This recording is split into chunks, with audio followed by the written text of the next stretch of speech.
Asibingelela mbukana KZN TV sikwamukela uhlelo lethu lanamhlanje lwenqikithi la sithi khona isukaphi lento. Namhlanje sibuyele futhi nesihloko sethu esibaluleke kakhulu. Sikhuluma yona indaba yothando. Ngihleli nobhuti Xolani uthena ke kodwa namhlanje noma engayikhuluma ezomjolo kodwa ngoba sengimcelile uzosale seyikhuluma kodwa yena ukhuluma umshado hayi umjolo. 035789885 nokuthola yami at 1kzntv.co.za. Kunjalo mbukana KZN TV sihamba nayo ubhuti Xolani namhlanje sizokhuluma yona indaba yomjolo. Sizokhuluma ngasemjolweni namhlanje ubhuti Xolani ezomshado nje ake sime kancane ngoba vele ukuze sifike emshadweni ubhuti Xolani sisuke sidlule khona la. One way or the other kukhona la sisuke sidlule khona. Manje ubhuti Xolani into eyenza ukuthi ngithi asisikhulume lesihloko ukuthi awusikhanyisele. Iscenario yesibili ubhuti Xolani nginomuntu ohlangane nomuntu wesilisa ngoJuly. Uselotsholiwe. Yes. So ngihleli nje ngiyayibuza ukuthi kanti kusuke kuvimbephi? Ngoba bake basitshela ukuthi abantu besilisa hayi ngidinga isikhathi sokumfunda. So ngitshela ukuthi lonje behlela u3 years hayi ukuthi uyamfunda. But ngathuka uma umuntu ohlangane nomunye ngoJuly uselotsholiwe kule nyanga esikuyona sengiyayibuza ukuthi kanti laba abafundayo basuke befundana ukuthini bhuti Xolani asikubingelele sikwamukele. Ngiyakubingelela sesinokuthula ngibingelele nababukele emakhaya ngemakhaya. Ungixolele vele bhuti Xolani sokhuluma ngomjolo namhlanje. Hayi asixoxeni ngawo ngoba sesibona ngathi ikakhulukazi nje emhlabeni usudominate kakhulu. Udlula umshado. Mase uziba kanti kuyafiwa futhi ku. Sibona futhi lapha kuona kuyazalwa kuzalwa kakhulu okudlula emshadweni. Sishoda ngezingane ngapha emshadweni ziningi ngapha emjolweni. Iningi into esiyenziwa khona efanele abenziwe emshadweni. Bayithe kufuna sixoxe ngawo ukuthi hey nakhona ke kulungile alike nithi ni lapho kodwa ubuka ukuthi ubani lo jola naye. Ngoba kufanele umqapheli sisile umuntu ojola naye. Manje ke khona abantu abangena emjolweni ngenhloso ukuthi bafuna ukushada. Kodwa futhi lo muntu angena naye emjolweni akambhekanga ukuthi yena uyafuna yini umshado. Ngoba kuyenza ungene nomuntu emjolweni kanti ufuna umjolo yena kuphela hayi umshado. That's why thina amadoda siyajola nomuntu iminyaka ibe u10. Akusiphathi kabi noma kahle ukuthi uyiphethe kahle kangakanani. Masingezokushada asizokushada. Sishada umuntu esizomshada.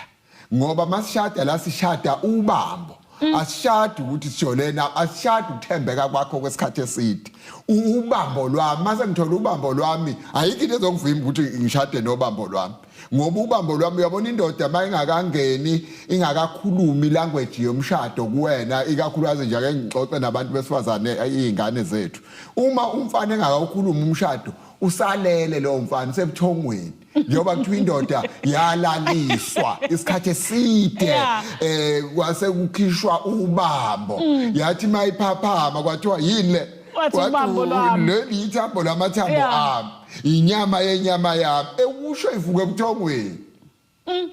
Izinto ezenzeke ebuthongweni awukwazi mase nibhekile ucabanga izokwenzeka lezo zinto lezo.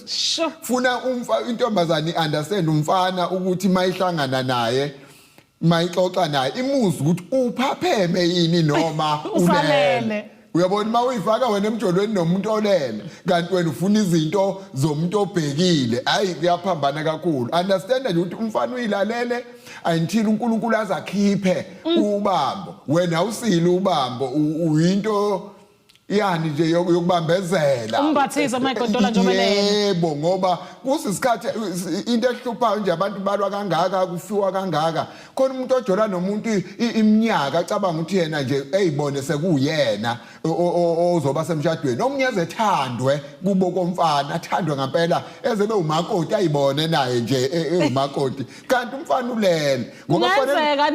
umfundisi avuka umfana angaboni mina ngihleli la kade ngimbathe sabona omunye. Iyona lento engichazayo ukuthi mesevuka uvuke yonobola lapha abone khona ubambo lwakho ukuthi iminyaka mingaki ukuthi ingane ingake seninazo leyo nto leyo uyitholelele.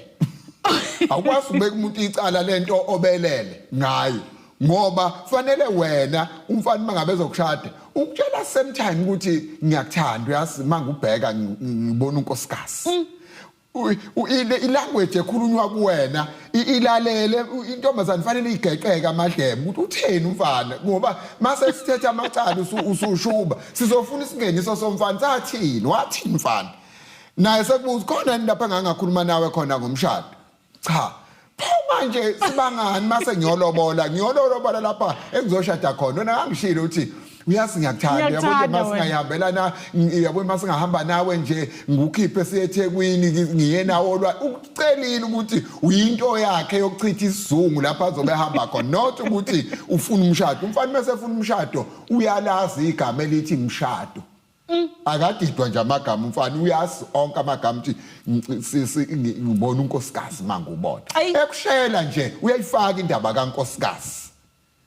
kodwa mangabe sengokunye kodwa nami wangibiza ngomamazi phela le uyezwa nje kuyadlalwa nje lapha mase sishada asinabo mamazi sekukumama impela ke lo wekhaya uthi ngibona umama wekhaya hayi mamazi leyo nto yayaziwa ibhalwe nje ayikho nandawo ukuthi yini mamazi uyabona lapha amagama lawo okuteketiswa oh baby oh sweetie uyinto nje ukumunyunga yonke leyo nto akuyinto eserious ungayithathi ke wena usuyenza ibe personal ngoba sasike sakhuluma kancane esidlula nje ungafani ngoba namhlanje sizoxoxa ngakho ukuthi awukwazi indoda ngeke ibe ubhebi kahle indoda futhi nonkosikazi hayi akuyi ubhebi kahle unkosikazi amagama nje mhlawumbe lawe singeniso kudlulwa kodwa kahle kahle nje isheshe iqonda indaba yakho ukuthi hayi umakabani noma uMessi sibani oh baby laba amagama okujoka mangidlalisa ungayithathi serious leyo nto bese uyenza ibe personal siyadlala it's either uMessi Simpungosa noma umakamfana uyabona lapho kushubile ke sekwanjwa ke ngampedi hey mafana kusasa kuzokwenza ukuthi maka sibani bani kwenza ukuthi hey uyabona nje abamakhelwane bekubiza ngoMessi manje lento yasemjolweni iyona into ebulelisa ngoba sike saxoxa nabafana nje kakhulukazi ukuthi ngathi kujona intombazane ingaze ibophezele ngalutho kuyo sekuzwakala ukuthi wena usufundisa ingane yakomunye umusi konjolweni ingane yakomunye umusi leya ayihlangene nawo isazobona indoda yayo yangampela efundile lapho kade uyifundisa iyothi sesesikolweni nje ithi iyavula amehlo awunanga ubaba ngapha ubhebi ufaka imali nanga ubaba kodwa iyambona nanga umuntu ke ngashada naye aseyitolo Bhuxolani Mbolani KZN TV sihleli nawo Bhuxolani kaMpungosa namhlanje sikhuluma yona indaba yasemjolweni ngithi ngithanda ufuna sikhuluma ngomjolo sikuwo kumjolo seyitolo sebuya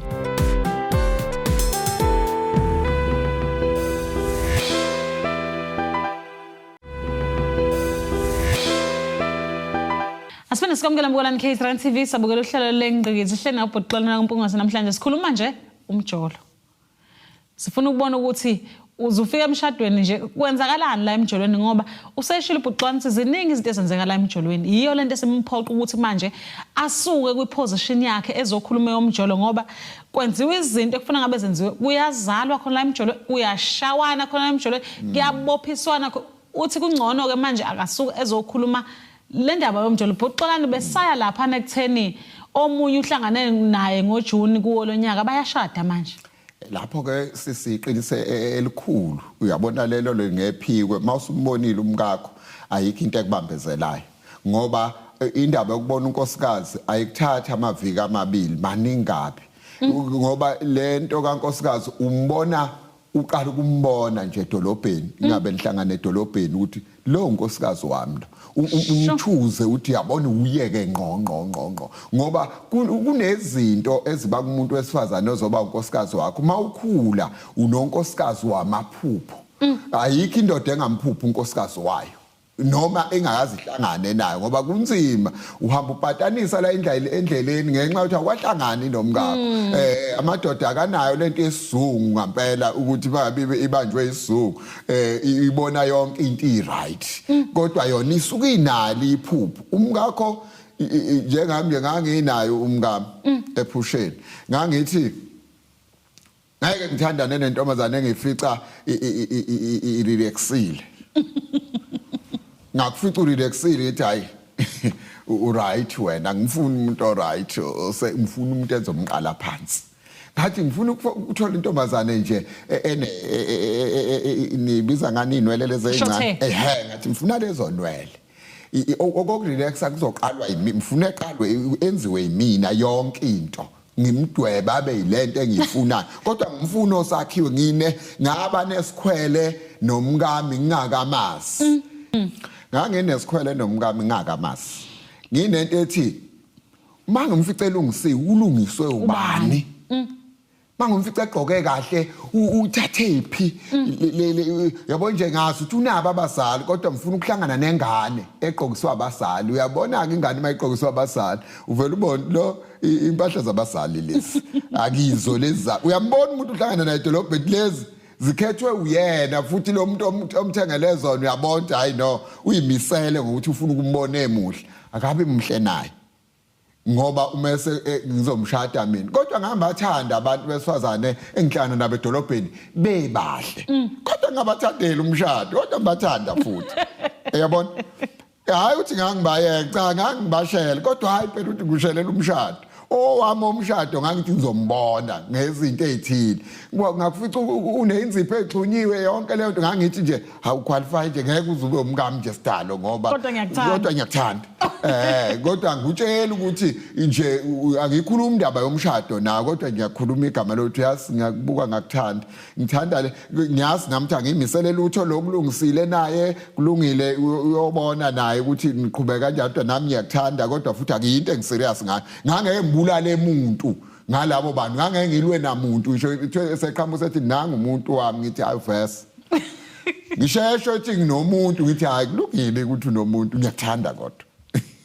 ubona ukuthi lento yami ayikho serious manje abantu ke bevele bezoba serious ezintweni kudlala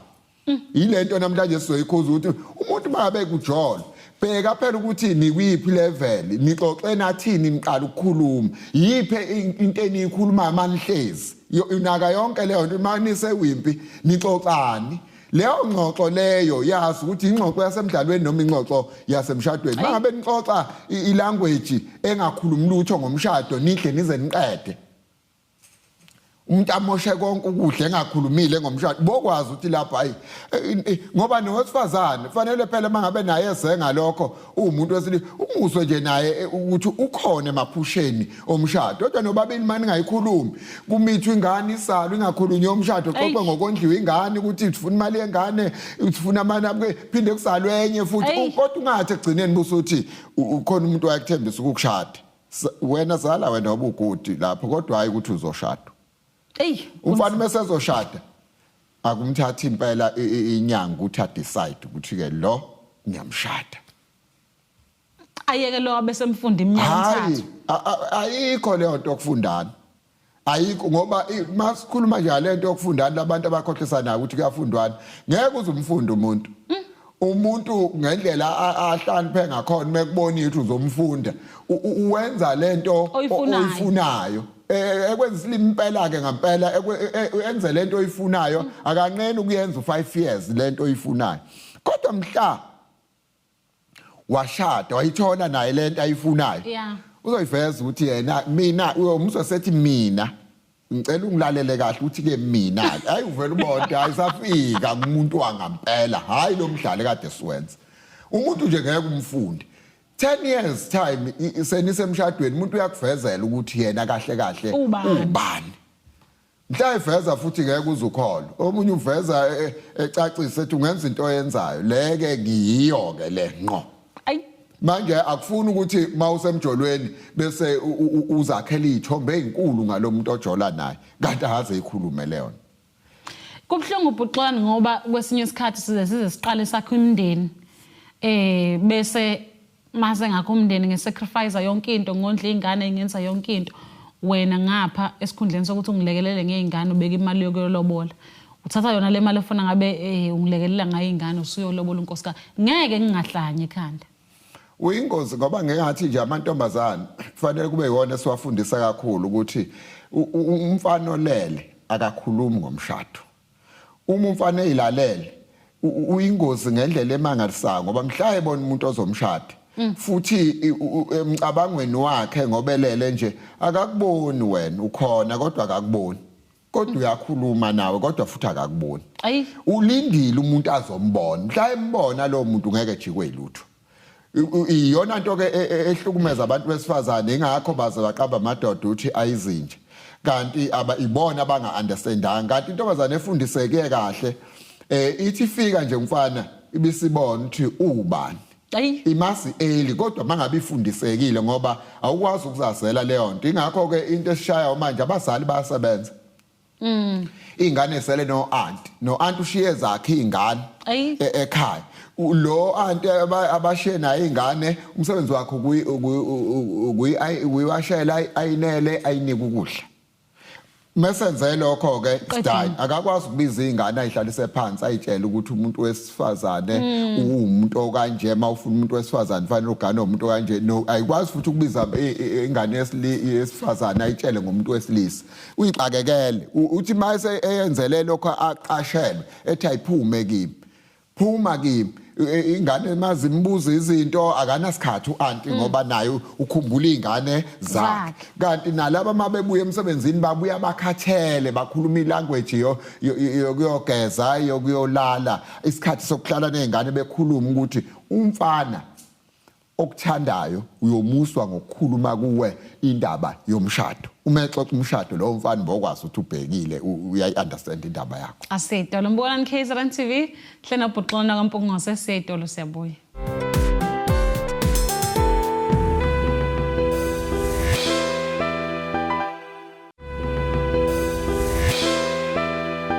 Asipina sikwamukela mbonani KZN TV sibuka ihlelo lenqinithi hlena Bhuxolana kaMpungose namhlanje kunombuzo omkhulu ongenayo ke njengamanje Bhuxolana because usufundisile ukufundisa kwakho kukabili khona abazozwa imfundiso khona abangeke beze khona abazothatha ubuqili emfundisweni na umbuzo uthi ke njengoba usufundisile ukuthi umfana okuthandayo uzokhuluma ilanguage ethize na usuyishilo ukuthi ithiwani leyo language leyo so okuthi khona ogalakajana sebezothatha lokho okushoyo behambe beyokusebenzisa sethi hawu unkosikazi ngizokushada nje ukubona ngizokushada iphela iminyaka uphele wesibili ngizokushada nje nami ngize ngithembe phela ngoBhuxolana washo wathi angikade usha sengokwazi ukuthi kanti mhlawumbe useyangikhohlisa ngalokho iqili liyashesha ukubanjwa ngoba liyacikeka alifuni mabe likhuluma into belikudlalisa ngayo bese nawo lokho ukhuluma yona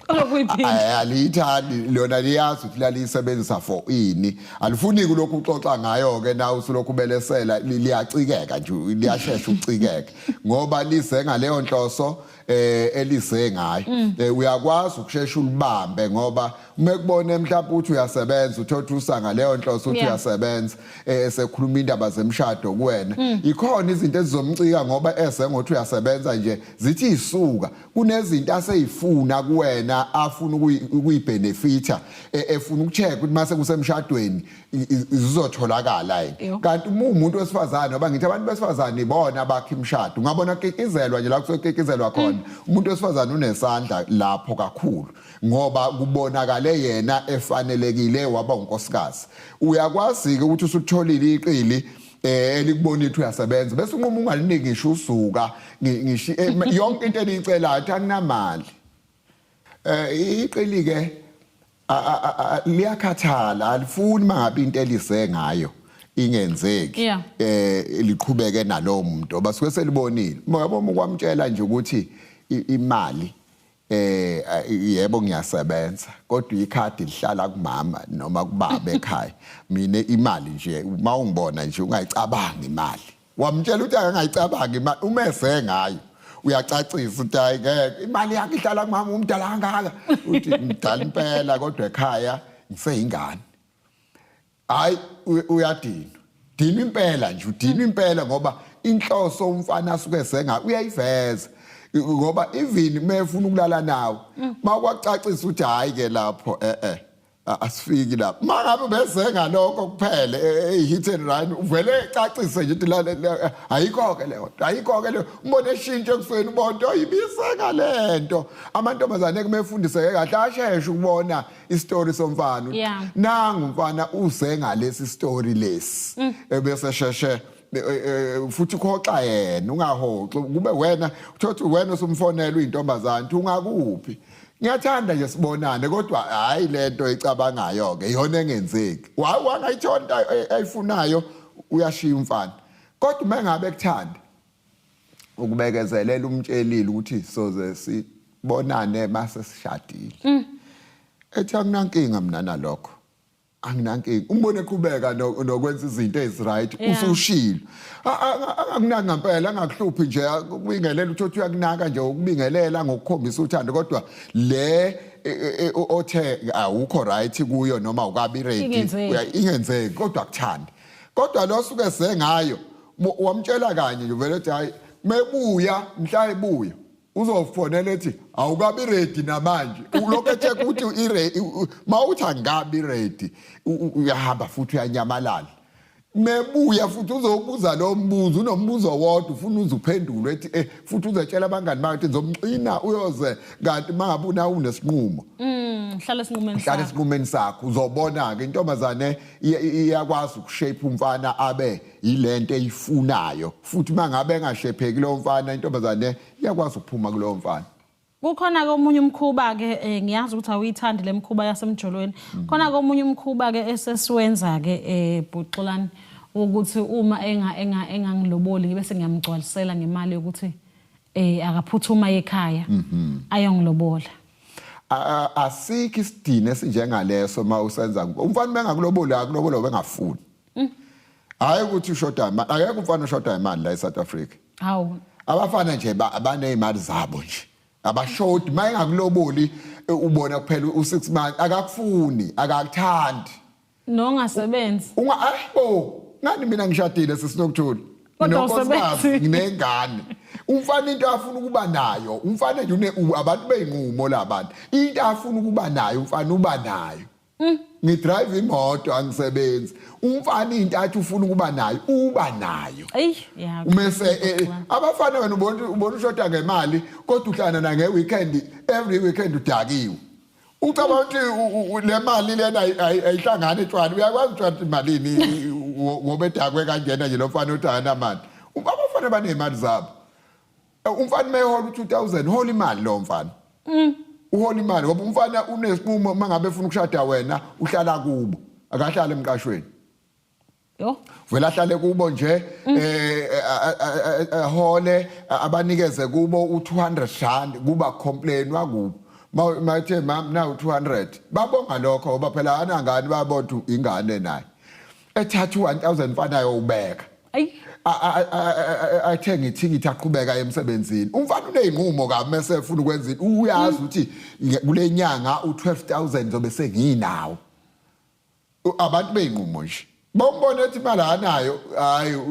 udlala ngawe lo mfana umfana ongenamali ubonakala eqhamuka nje ukuthi futhi uyabona ngeke kuphinde sizakale ngalutho lo akacingwa akufanele sichazele ukuthi anamali umfana ufuna umbonesa ukuthi ayenamali le hayi ukuthi futhi ngeke uyiqome ngeke umfana ongenamali ngathi uzumqome eqhamuka nje uyabona enyanga iqome lento uyabona na ukuthi umfana oqomekayo nemali lo mfana yabona uzeqomeke nje umbona nawe nemali le kodwa manje uphoxe kusukhona sekuthiwa yikho Bhuxulani KZN TV sahle naBhuxulani ngaMpongozo namhlanje sikhuluma zona zasemjolweni Seyitelo Siyabuya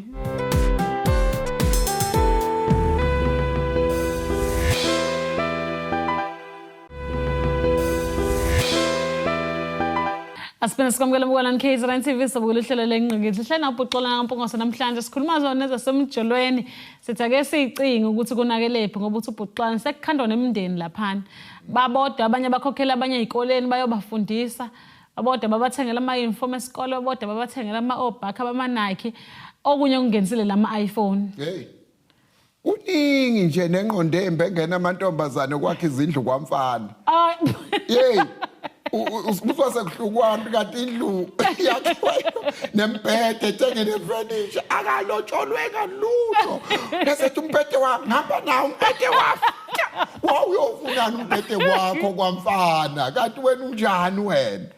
kanti leyo nto abafana bakuthanda ukuba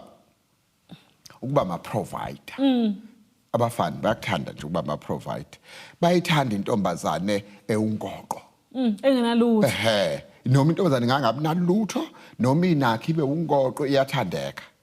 intombazane enjalo abafana bayacikeka intombazane eprovider because umuntu wesifazane vese bengithi ngithenga umbhede phela ukuthi kube lutho umfana ufuna makusalelwe makusinqumo sakhe ukuthi akulalwe esikebheni lala esikebheni umfana iyamcika khona lokho ukuthi ubona umbhede wakhe ukuthi awukho right wena wazofaka lo wakho right abafana bafuna lento abayifunayo bayayazi into abayifunayo ngendlela abanegoli ngakhona yonke into yabo futhi mhlawumbe abafani nani nje amantombazane abafana lapha abahlangene khona baxoxa ngegoli yabo ukuthi ihambe kanjani umethi ufuna ukuginqa phansi iplan yakhe leyo utshelela abasuka kubona ukuthi uyokwenzani kuwena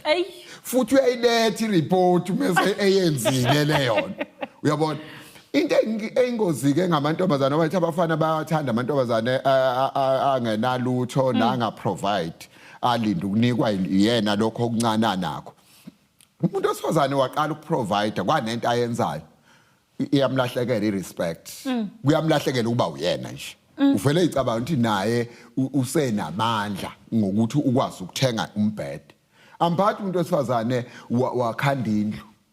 uvela itshela ukuthi unepower ubese eqala ukukhuluma kumfana enganakithu useqala ukuba usathanda ngempela sethi indlu yami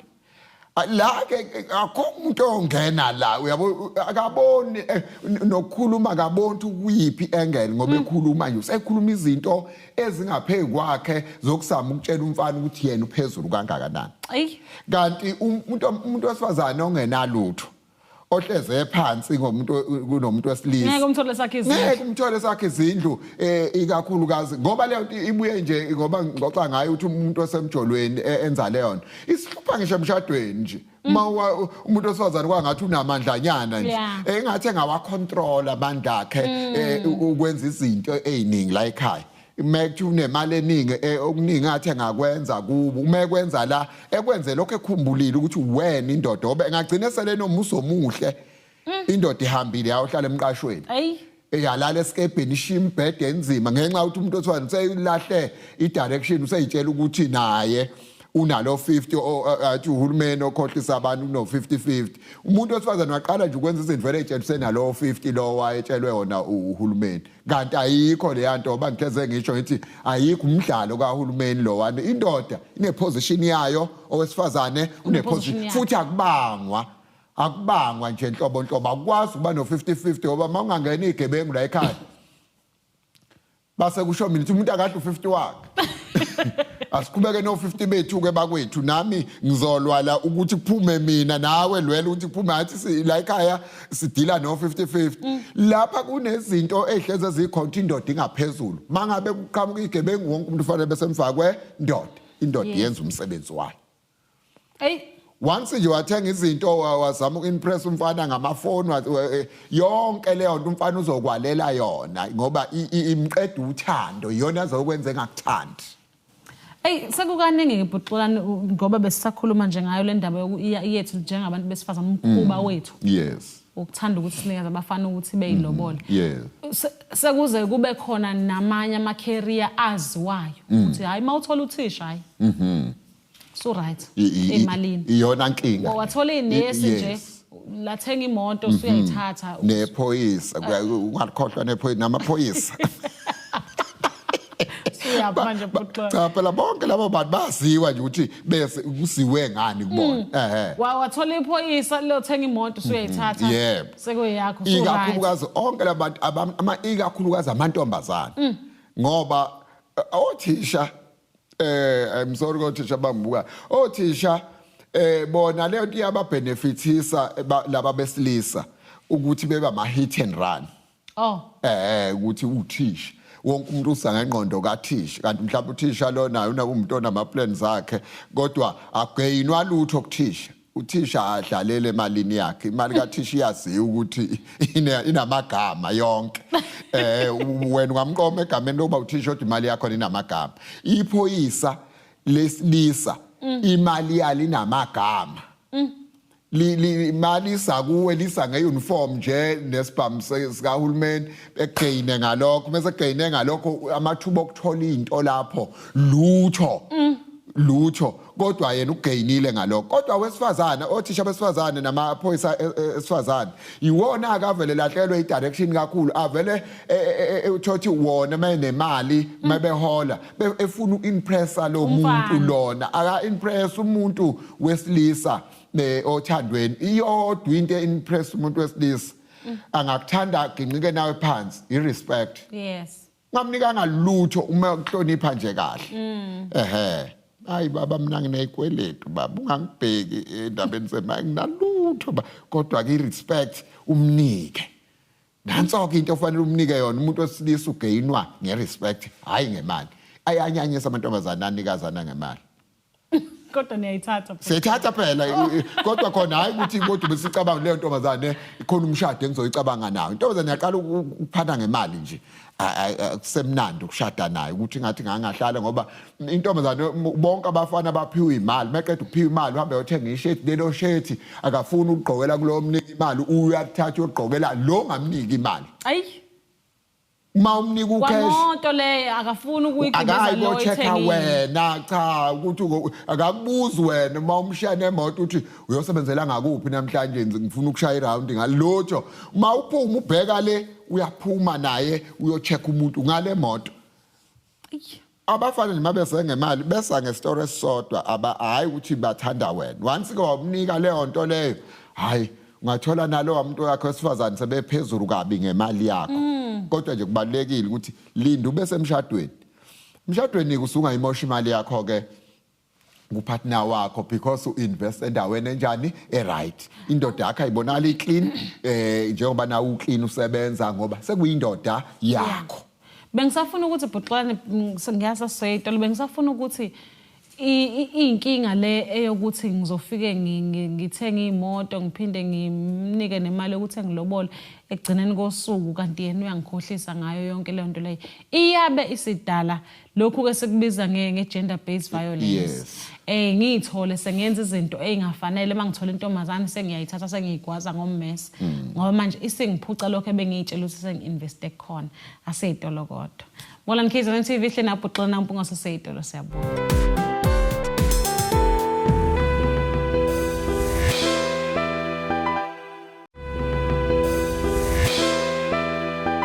Asibona sikwamukela Molani KZN TV sabukela ihlelo lengiqithi behleli noBhutlwane masahleli naye noma sezohamba sikhuluma yona indaba yasemjolweni ukuthi bakithi uthi uBhutlwane ubethanda ukukhuluma ezomshado but ngoba la emjolweni kubhizi kuyazalwa kwenziwa zonke izinto lezi usuyaphoqeleka Bhutlwane sasuphuma ke manje uzolunguza ngapha sizolunguza ke sibheke ukuthi ingane zethu injani ngoba nathi sike saba khona sinezingxabano zakhona ikakhulukazi nje emjolweni into engithandazela ukuthi ingane zethu zibone ungasale emjolweni mase kwenzekile lelo phutha mana ngaleyo nto leyo iyahlupha sayoba ngithi sahlula khona nje sinenkinga uhlezi ngokuthula emshadweni wakho iyankenteza into yasemjolweni inomsindo le yanto yasala emjolweni ayinakuthula futhi yenza show iyazazi ikhathi zenjabulo yakho iyakwazi ukuthi wena uba ngasikhathi sini iveli ikore lezokhathi iyafona izokureportela ngengane awingane bakithi ingane ngo9 emini yonke kodwa ngo9 uzoxoxa indaba yeuniform ngo9 uyazi ukuthi nginomuntu uthi phela nginedaba namuntu uyabona ingika inento ukuthi yasala kanti kuyasala emjolweni funa bekunderstand abantu abasemjolweni ukuthi ngelinye ilanga bazosala asibonga Bhutlwane ngiyabonga kakhulu ngibonga sinokuthula ngibonga abaphathi be1KZN icrew ye1KZN ngibonge ke nababukele emakhaya ngamakhaya uthando abasanginika lona bane support emangathi sawo nje siyabonga kakhulu inombolo zocingo bhuti useyiyo le number lena u079 4811 960. Phindile bhuti. 079 4811 960. Mawungifonela kuleyo number sifonelana ke nje mawusixoxa ngomsebenzi sikala ngo8 ekseni bese ngo4 siyaqeda. Nami mazithi 5 o'clock khona enye ibhizi engiba nayo umuntu onefamily ngoba nibona nje bakwethu ngiba busy kusukela ngo5 ukubheka izinto zomndeni wami ngikwazi ukudiscipline izingane ngifundisa izingane bese ngibuye ngiyofundisa nomama ikhathi kunebhizi nje nenginayo kodwa emini ngowenu babukeli. Asibonge bhuti. Ngibonge kakhulu. Asibonge Mbulane KZN TV, sibonge kakhulu Crown KZN TV yenze inhlelo zethu zibe impumelelo. Sithemba ukuthi nijabulela ihlelo namhlanje. Asibonane ngokuzayo ke siyanthanda.